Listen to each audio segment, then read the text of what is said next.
Sosok Mbok Yem, pemilik warung tertinggi di Gunung Lawu meninggal dunia, derita pneumonia.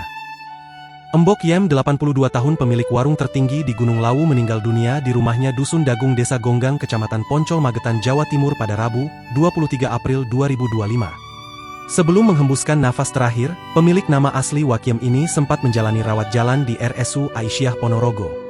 Benar meninggalnya di rumah tadi sekitar pukul 13.30 WIB, ujar juru bicara keluarga Mbok Yem, Syaiful Gimbal melalui sambungan telepon Rabu, 23 April 2025. Jenazah Mbok Yem disemayamkan di rumah duka dan akan dimakamkan di pemakaman umum Desa Gonggang. Diketahui, Mbok Yem sempat menjalani perawatan di RSU Aisyah selama 2 minggu karena menderita pneumonia.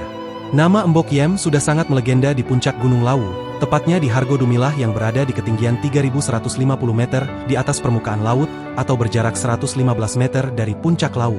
Ia adalah pemilik warung makan pertama di puncak Gunung Lawu sejak 1980-an. Warung Mbok Yem selalu menjadi tempat singgah para pendaki. Makanan yang sangat terkenal adalah pecel dan gorengan. Satu porsi pecel Mbok Yem dibanderol dengan harga Rp15.000. Di warung itu, Mbok Yem juga memiliki monyet bernama Temon dan kucing bernama Anis.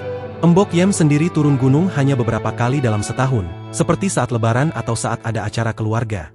Nama Mbok Yem sangat terkenal di kalangan pendaki yang melintasi jalur Cemoro Sewu dan Cemoro Kandang.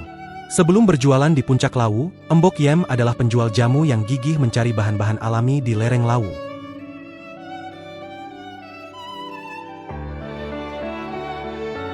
Download Tribun X sekarang, menghadirkan lokal menjadi Indonesia.